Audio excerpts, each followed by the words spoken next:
네, 오늘은 하나님이 이기게 하신 왕들이라는 제목으로 이 말씀을 함께 나누려고 합니다. 원래대로면은 24절까지 다 읽으려고 했는데 24절까지 다 읽는 것은 너무 저의 무모한 도전이 될 것 같아서 8절까지 해서 멈췄습니다. 왜 8절까지 해서 멈췄냐? 1절부터 6절까지는 요단강을 아직 건너기 전에 요단강 동편에서 모세의 지도하에 이스라엘 백성이 무찌른 왕들의 목록이고요. 7절 이하부터 24절까지 등장하는 왕들은 요단강을 건너서 여호수아의 지도 아래 이스라엘 백성이 정복한 땅의 왕들의 이름이기 때문에 원래대로라면 1절부터 24절까지 다 읽으면 좋았겠지만 뒤에 9절 이하에 나오는 것은 그냥 왕 이름만 읽으니까요. 거기까지는 읽지 않았습니다. 여러분들께서 성경을 읽다 보면 좀 지루하다라고 느끼시는 부분이 가끔 등장합니다. 사실 가끔은 아니고요. 이걸 읽는다고 해서 나에게 어떤 의미가 있나? 라고 생각되는 성경 본문들이 좀 여러 군데 등장합니다. 오늘 읽었던 말씀도 그렇죠. 12장 1절부터 8절까지는 뭔가 읽을 만한 것 같은데 9절 이하는 사실 좀 잘 안 읽고 넘어가게 되죠. 왜냐하면 어디 왕 누구다, 어디 왕 누구다 이렇게만 나오다 보니까 이 목록들을 읽을 때에 굳이 이거를 다 읽어야 되나 이런 생각이 드실 수 있습니다. 그래서 12장 1절부터 쭉 읽으시다가 9절 10절 정도까지 읽고 나서 11절 정도가 되면 아예 다 왕 이름이네, 일단 패스하고 13장으로 넘어가기가 쉽습니다. 여기에 시혼, 옥, 여리고 왕, 아이 왕, 예루살렘 왕, 헤브론 왕 해가지고요 총 33명의 왕의 이름이 길게 나열되어 있습니다. 뭐 읽기도 쉽지 않고요, 이름 발음하기도 굉장히 어렵습니다.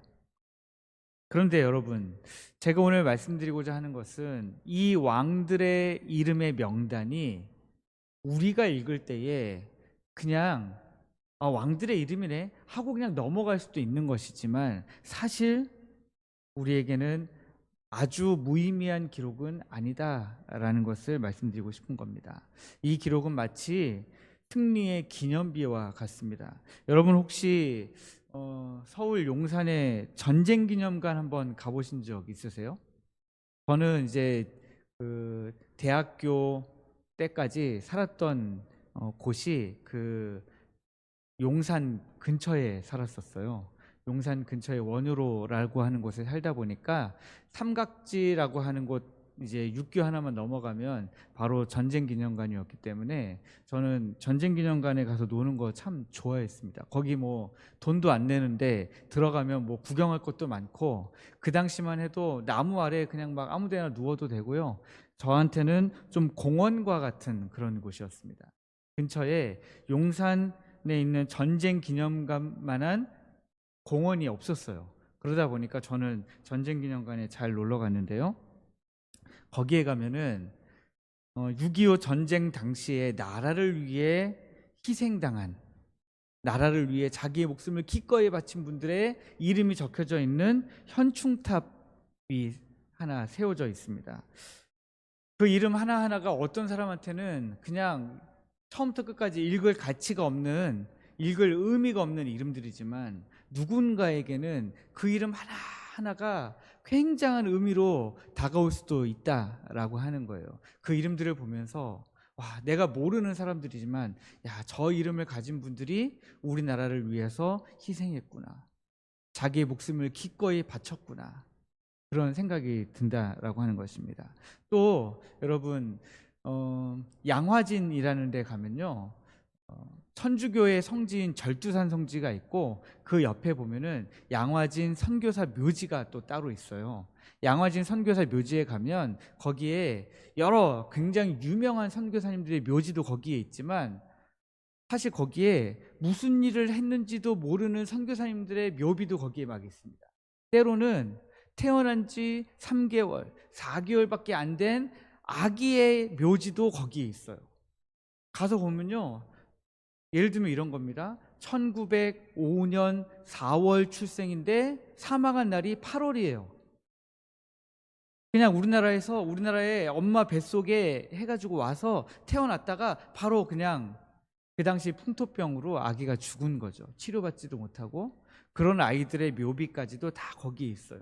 그러면 거기에 있는 이름도 모르는 선교사님들의 묘비가 쫙 있을 때 누군가는 그냥 이런 사람이 왔었구나 하겠지만, 저희 가족은 양화진 그 선교사 묘지를 자주 갔어요. 선교사로 나가기 전에도 가고, 나갔다가 잠시 한국에 들어올 때도 꼭 거기 가서 다시 한번 이렇게 우리나라를 위해 헌신하신 분들이 있었지라고 하면서 다시 돌아보고 가고, 다시 마음을 새롭게 먹고 가고 그랬었던 기억이 있습니다.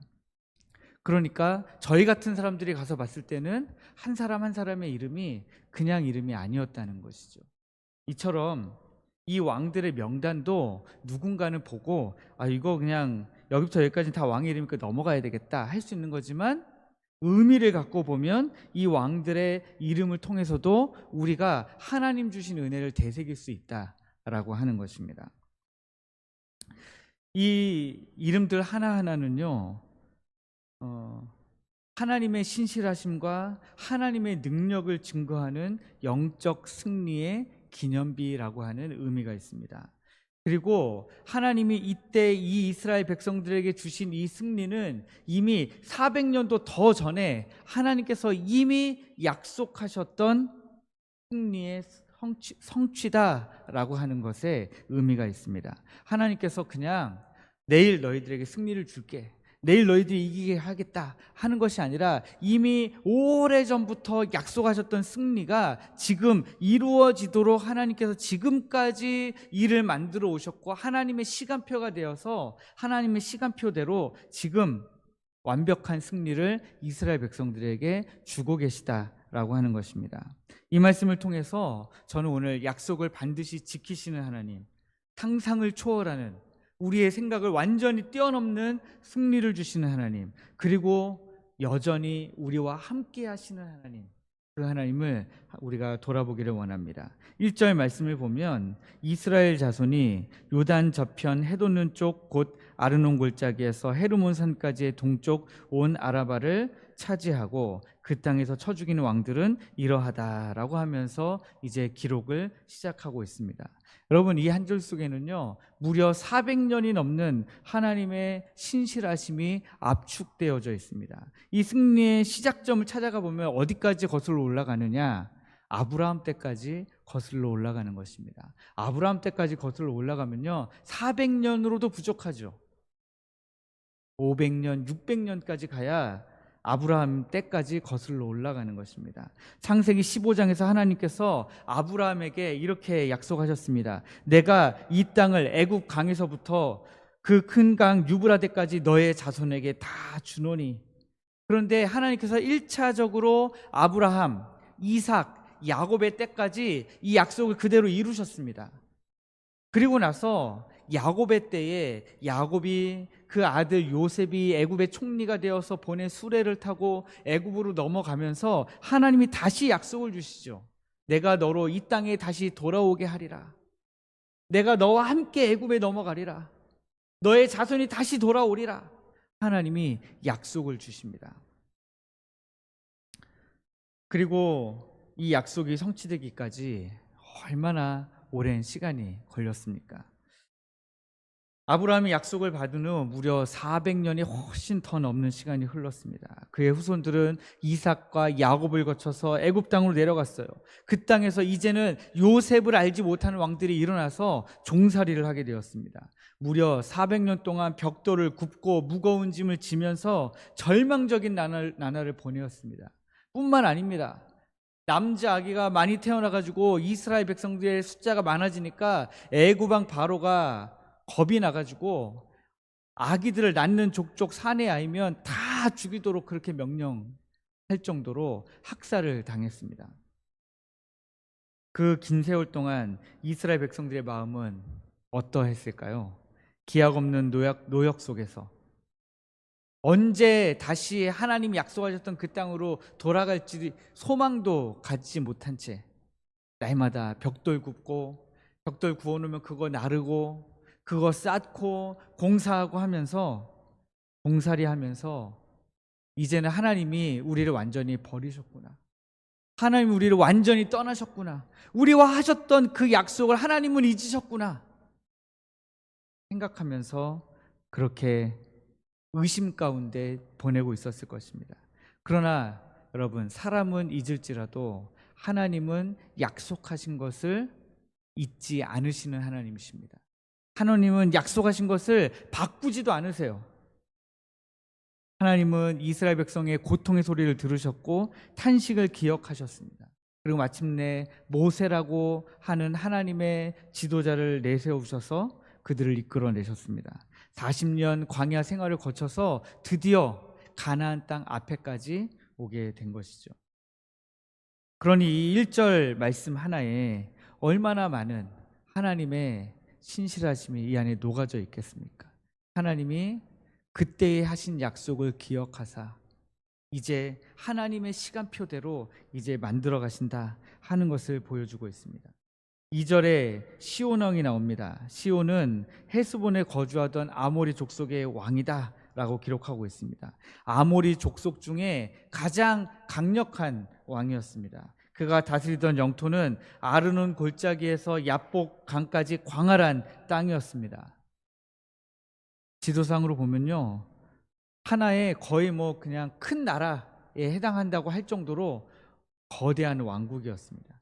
인간적으로 볼 때 이제 막 애굽에서 나와가지고 그냥 남자만, 지금 남자들이 창 들고 칼 들고 정복하기 위해서 지금 가는 게 아니에요. 자기의 가족들이 다 딸려 있어요. 같이 움직이고 있습니다. 나이 많은 노인에서부터 지금 막 태어난 아기까지 다 데리고 지금 몇 날 며칠에 걸려서 텐트를 치는 것도 힘들고 걷는 것도 힘들고 그런 모든 과정을 거쳐서 지금 함께 막 움직이고 있는 거예요. 정규 부대가 아닙니다. 그러다 보니까 이 시온 왕을 대적하기는 정말 쉽지 않았습니다. 누가 봐도 시온 왕을 이길 수 없는 그런 상태였습니다. 그럼에도 불구하고 하나님은 이 시온 왕조차도 이스라엘 백성들에게 넘겨주셨다라는 거예요. 하나님께서 시온 왕을 이스라엘 백성들에게 넘겨주신 것은 단순히 전쟁에서 이겼다라고 하는 하나의 그냥 승리로 끝나는 것이 아니라 하나님이 주셨던 약속을 완전히 하나님이 지키시는 데에 의미가 있는 것이었습니다. 창세기 15장 16절에서 하나님 이렇게 말씀하십니다. 너의 자손은 4대 만에 이 땅에 돌아오리니 이는 아모리 족속의 죄악이 아직 가득하지 아니함이라, 이렇게 기록하고 있습니다. 하나님은요, 이스라엘 백성들이 4대 만에 돌아오는데 4대 만에 돌아오는 그 과정 가운데에 왜 4대나 걸리게 만드셨냐? 아모리 족속이 죄를 많이 지어서 그들의 죄가 이제 하나님의 분노의 심판 앞에 놓일 때까지, 그들의 머리에 숯불이 쌓이고 쌓여서 이제는 하나님이 심판하시는 그 순간까지 하나님은 기다리신 것입니다. 우리가 기도하는 내용들이 하나님 앞에서 바로 응답되기를 바랍니다. 저도 기도하면서 그럴 때가 많이 있습니다. 그러나 사람의 마음으로 기도를 그렇게 한다 할지라도 마지막에 그래도 저는 정신을 차려서 꼭 덧붙입니다. 하나님, 그러나 하나님의 뜻대로 되기를 원합니다. 하나님께서 하나님의 시간표대로 하나님의 때에 가장 좋은 방법으로 하나님 응답하여 달라고 기도합니다. 이스라엘 백성들이 지금 걸어가고 있는 길이 바로 하나님의 시간표대로 어쩔 수 없이 걸어가는 길이에요. 하나님의 시간표대로 걸어가는데 이제 하나님의 시간표대로 걸어가기 시작하니까 시혼 왕이라고 하는 정말 이스라엘로서는 이길 꿈조차 꿀 수 없는 그런 왕까지도 이기게 되었다라고 하는 것입니다. 요셉이 형들에게 고백했던 내용을 한번 보시면 창세기 45장 7절에서 요셉이 형들에게 이렇게 말합니다. 하나님이 큰 구원으로 당신들의 생명을 보존하시려고 나를 당신들보다 앞서 보내셨나이다. 요셉은 자기가 겪었던 고난, 그리고 형들의 배신, 도저히 어떻게 용서가 안 되는 배신이잖아요. 용서가 안 되는 행동들입니다. 그럼에도 불구하고 그것을 용서할 수 있었던 이유는 뭐냐? 그보다 더 큰 하나님의 계획을 봤기 때문인 것입니다. 우리는요, 우리의 감정을 우리가 스스로 조절해가지고 이제부터 용서하겠습니다. 당신의 죄를 용서하겠습니다. 하기는 정말 어렵습니다. 언제 용서가 가능하냐? 우리 하나님의 큰 계획을 볼 때에만 가능한 거예요. 하나님의 큰 은혜를 입을 때에만 가능한 것입니다. 혹시 여러분의 마음에 누군가를 향하여 용서가 잘 안 된다면, 여전히 마음에 원망이 있고 분이 있고 누군가를 향해서 미움이 가득하다면, 하나님, 내가 하나님의 크신 계획을 깨달아 알게 하옵소서. 하나님의 크신 은혜 가운데 하나님 이거 아무것도 아닌 줄 알고,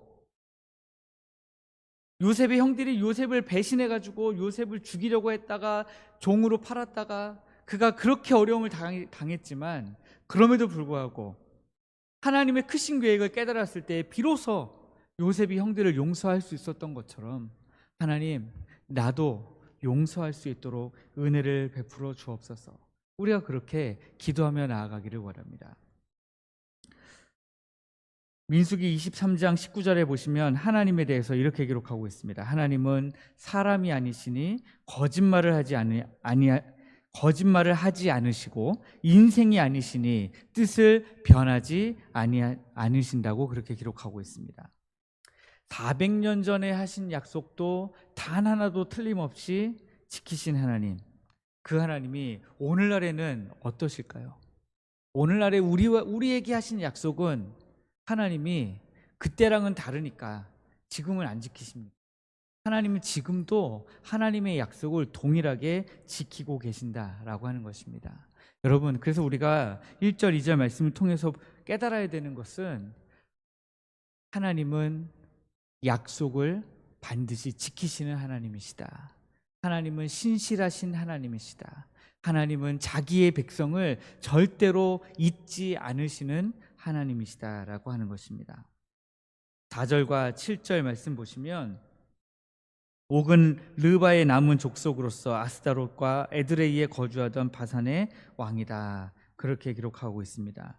그리고서 7절 말씀에도 여호수아와 이스라엘 자손이 요단 이편 곧 서쪽 레바논 골짜기의 바알갓에서부터 세일로 올라가는 곳 힐락산까지 쳐서 멸한 그 땅의 왕들은 이러하다, 그러면서 이제 왕들의 이름이 나오고 있습니다. 하나님의 능력이 얼마나 위대합니까? 이스라엘 백성으로서는 꿈꿀 수 없는 거죠. 가나안 땅에 이미 정착하고 있던 가나안 민족들은요, 목축업을 하던 민족들이 아니에요. 농사를 짓던 민족들입니다. 목축업을 하던 민족과 농업을 주로 하던 민족 사이에는 엄청난 차이가 있는 거예요. 목축에는 별다른 도구가 필요하지 않습니다. 그저 양떼들을 몰고 소떼들을 몰고 풀이 있는 곳을 찾아서 열심히 다니면 돼요. 그러나 농업으로 주로 삶을 이어가던 민족은 뭐가 다릅니다. 왜 다르냐? 농사를 짓기 위해서 계속해서 기구를 만들었어야 됐기 때문에 그래요. 그래서 철로 농기계를 만들다 보니까, 농기계를 만들었던 철로 뭐 또 만듭니까? 무기도 만드는 거죠. 철 병거도 만들고요, 창도 만들고요. 그들은 전쟁을 치르기 위한 완벽한 준비를 할 수 있는 그런 민족들이었습니다. 여기에 옥 왕을 보시면 그를 르바의 남은 족속이라고 기록하고 있습니다. 르바족은요, 거인족이에요. 얼마나 큰 거인이냐? 신명기 3장 11절 말씀은 옥에 대해서 이렇게 기록하고 있습니다. 바산왕 옥의 침상은 철 침상이라. 보세요, 벌써 침상도 철로 만든지 않습니까?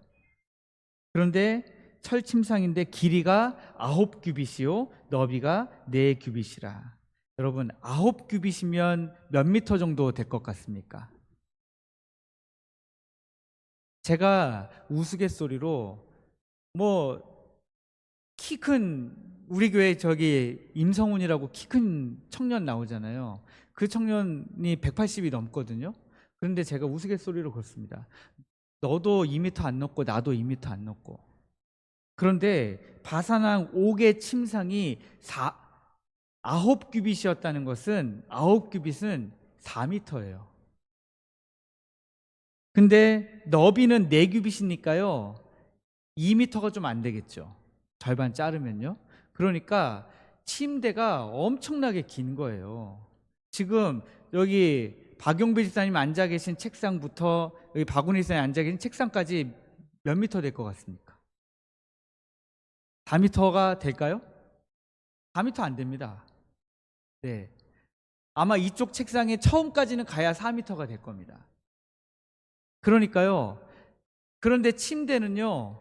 이 너비는 말하자면 퀸 사이즈도 아니고 더블 사이즈.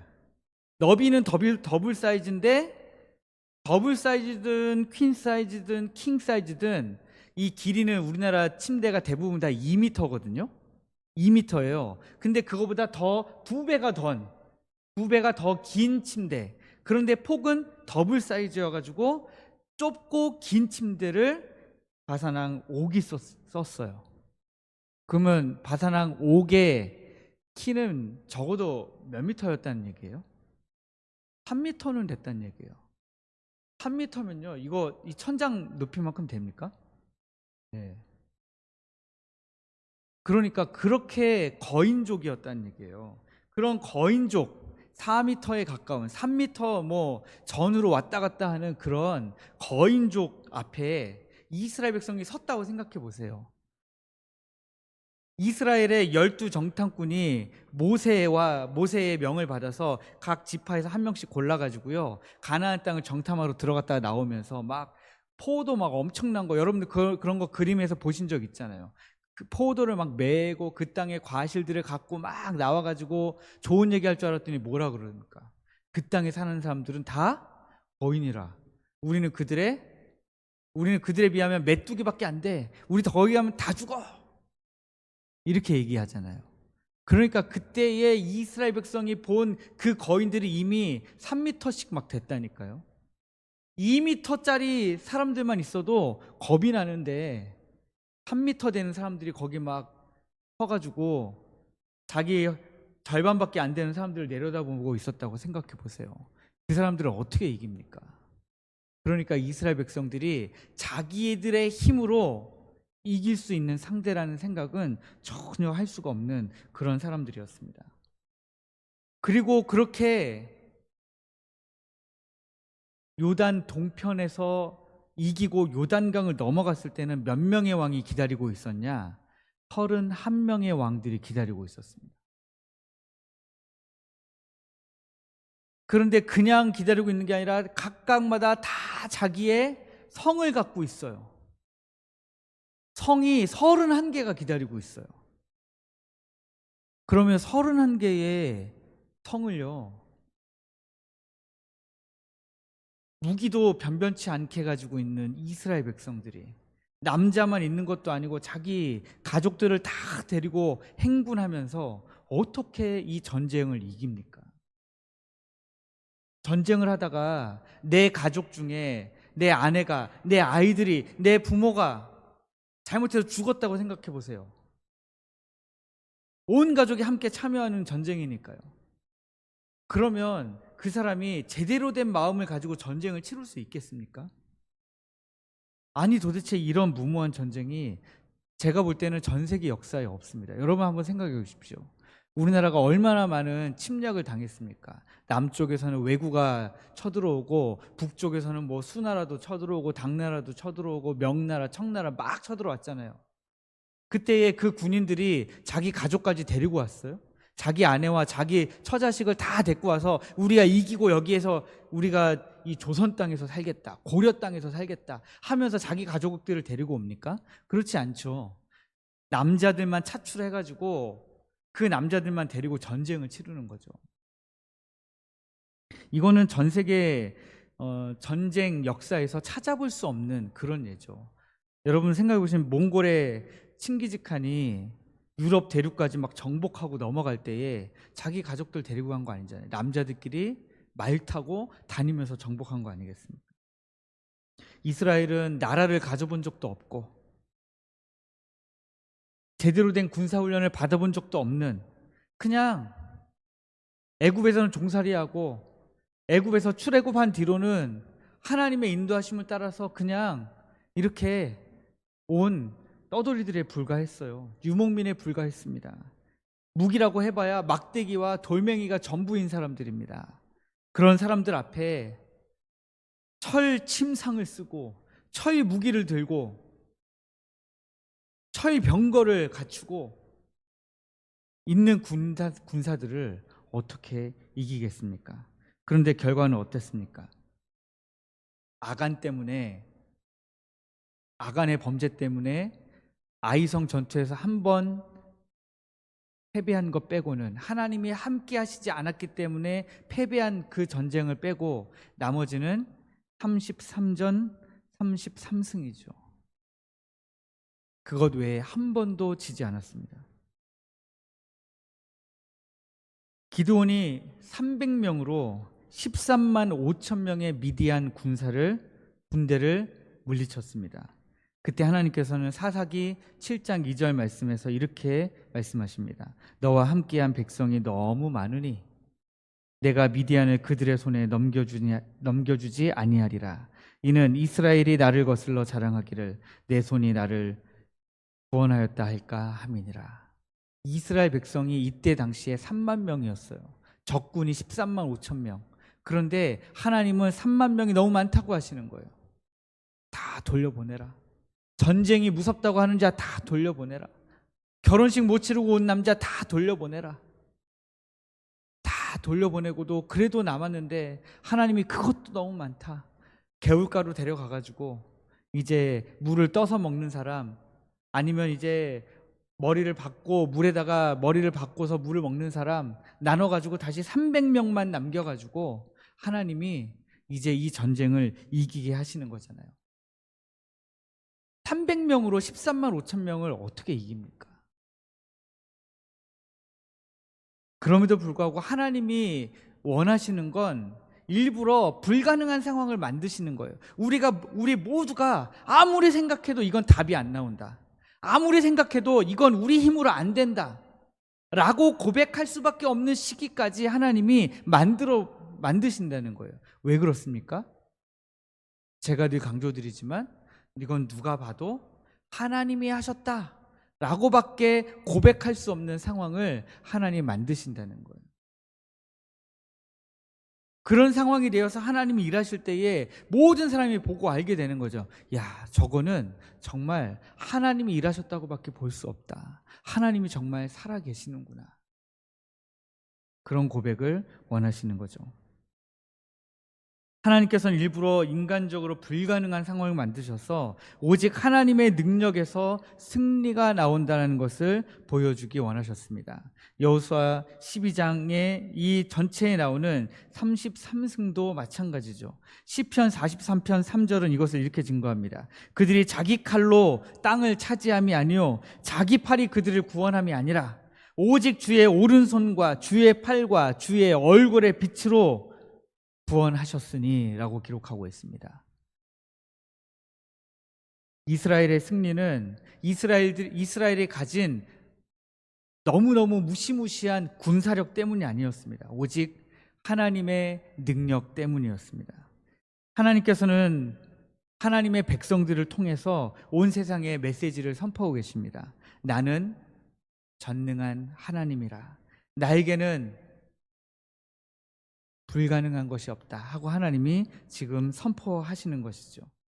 성도 여러분, 혹시 여러분들의 삶 속에 바산왕 옥처럼 거대해 보이는, 도저히 무찌를 수 없을 것 같은, 도저히 이길 수 없을 것 같은 그런 적들이 있습니까?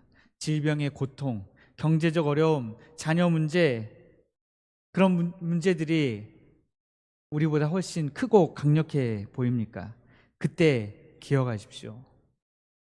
3m를 훌쩍 넘어가는 거인이었던 바산왕 옥도, 33명의 강력한 왕들도 우리 하나님이 완벽하게 물리쳐 주셨다라고 하는 것입니다. 우리의 문제가 아무리 거대해 보여도, 우리의 상황이 아무리 절망적으로 보여도 하나님 앞에서는 결코 크지 않습니다. 33명의 왕들을 무너뜨리신 하나님의 능력이 조금도 약해지지 않으셨습니다. 6절 말씀을 다시 보시면 여호와의 종 모세와 이스라엘 자손이 그들을 치고 여호와의 종 모세가 그 땅을 르우벤 사람과 갓 사람과 므낫세 반 지파에게 기업으로 주었더라, 이렇게 기록하고 있습니다. 이 모든 승리의 이야기는 3000년 전의 옛날 이야기에 불과한 것이 아닙니다. 오늘까지도 계속해서 이어지는 이야기입니다. 모세와 함께한 요단강 동편에서 이겼을 때에 이스라엘 백성들의 머릿속에는 모세가 있었으니까 이겼지, 모세가 우리를 출애굽할 때 우리를 인도해서 여기까지 왔는데 당연히 모세가 있으니까 이길 수 있지 라고 생각할 수 있어요. 그러나 여러분, 모세가 있어서 이긴 게 아니잖아요. 하나님이 주신 승리이지 않습니까? 그래서 이 요단강 동편에서의 승리를 가지고 이제 모세는 죽고 느보산에서 죽고 여호수아와 함께 요단강 서편으로 건너갔을 때에 사람들은 이제 생각했을 거예요. 모세도 없는데 우리가 어떻게 이기지? 고민도 되고 겁도 나고 두려움으로 휩싸였을 것입니다. 이제 모세가 없으니 우리는 못 이겨 라고 생각했을 거예요. 그러나 모세가 없다고 해서 못 이기는 것이 아닙니다. 요단 서편으로 건너간 이스라엘의 자손들은 요단강 동편에서의 승리를 주셨던 하나님이 지금도 우리와 함께 계시다는 생각을 못하고 넘어갔습니다. 그럼에도 불구하고 하나님은 거기에서도 승리를 주셨어요. 그런데 그 하나님이 오늘날에도 동일하게 우리에게 승리를 주신다라고 하는 것입니다. 저희 아들이 휴가를 나왔어요. 월요일 날 나왔다가 이제 내일 또 들어갑니다. 그런데 오기 전에 제가 놀라운 간증 같은 이야기를 들었어요. 아들이 이제 군대 가가지고 훈련소에서요, 이제 자기가 군종병으로 갈 거잖아요. 근데 자기 같은 막사 안에 있는 애들은 이제 특전사 이런 데로 가는 아이들이 같이 있었대요.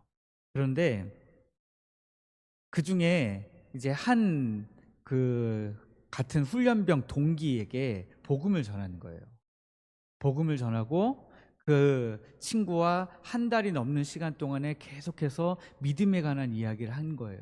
그리고 나서 이제 헤어졌잖아요. 그 친구는 전방으로 갔고 저희 아들은 이거 감사한 건지 잘 모르겠습니다. 후방으로 가가지고 지금 되게 편하게 지낸대요. 나름대로 불편하겠죠. 감사한 거는 아들이 새벽 기도를 하고 있다는 거예요. 네, 군종병이라서 새벽 예배를 어쩔 수 없이 나가고 성경을 읽기 시작했다는 게 너무나 이제 신약 성경을 다 읽었대요. 네, 그런데 그 전방으로 보내진 그 복음을 들은 그 훈련병 동기생이 연락을 계속 서로 주고받는데, 요즘에 군대에서 핸드폰이 되니까요. 그래서 핸드폰으로 연락을 주고받는데 그 친구가 그런 얘기를 했대요. 군대 오기 전까지 예수님 안 믿었던 친구인데 이제는 자기도 군종병을 하고 싶다고 한대요. 그런데 저희 아들처럼 처음부터 군종병으로 갈 수 있는 게 아니라 일과 시간을 온전히 일반 군인들과 똑같이 보내고 주말에 또 가서 교회에서 자기가 쉴 수 있는 시간에 일부러 군종병을 더해서 더 힘든 시간을 보내는 거거든요. 그런데 자기가 저희 아들을 통해서 예수님을 알게 됐고 이제 알게 된 예수님을 이제 자기가 계속 경험하다 보니까 자기도 가서 그 부대에서 주말에만이라도 교회를 섬기고 싶다, 그렇게 기도하기 시작했대요. 제가 그 얘기를 들으면서 참 놀랍다라는 생각을 많이 하게 됩니다. 놀라운 일이잖아요. 군대에서 만나가지고 훈련하다가 복음을 전했는데 그 친구가 이제 예수님을 믿을 뿐만 아니라 믿자마자 나도 군종병을 해야 되겠다라고 생각할 정도로 이 짧은 시간에 믿음이 자란다는 게 사람의 생각으로는 이해가 안 되죠. 이해가 안 되는 것입니다. 그럼에도 불구하고 하나님이 하시고자 하시면 그 영혼을 그냥 구원하실 뿐만 아니라 그 구원받은 영혼이 우리가 새벽에 살펴본 말씀처럼 다른 성도들을 섬기기로 작정하게 되는 것입니다. 성도 여러분, 우리는 패배를 향해서 싸우는 사람들이 아니에요. 우리는 이미 주님이 이겨놓으신 싸움, 이 3000년 전에 우리 주님이 이미 이겨놓으신 싸움을 오늘 우리가 싸우고 있는 것입니다. 소년 다윗을 한번 생각해 보십시오. 다윗이 골리앗 앞에 섰을 때에 다윗은 사무엘상 17장 45절에서 이렇게 골리앗을 향해 외칩니다. 너는 칼과 창과 단창으로 내게 나아오거니와 나는 만군의 여호와의 이름으로 내게 나아가노라. 다윗은 알고 있었습니다. 자기의 능력이 중요하지 않다라는 것을 알고 있었어요. 나에게 저 골리앗을 이길 만한 힘과 능력과 무기가 없다는 것을 너무 잘 알고 있었습니다. 다만 하나님이 만군의 여호와가 나와 함께 계시기 때문에 이건 무조건 이긴 싸움이야 라고 생각하고 나갈 수 있었다라고 하는 것입니다. 마찬가지로 우리 인생에 여러 골리앗들이 우리를 향해 겁을 주면서 다가와요.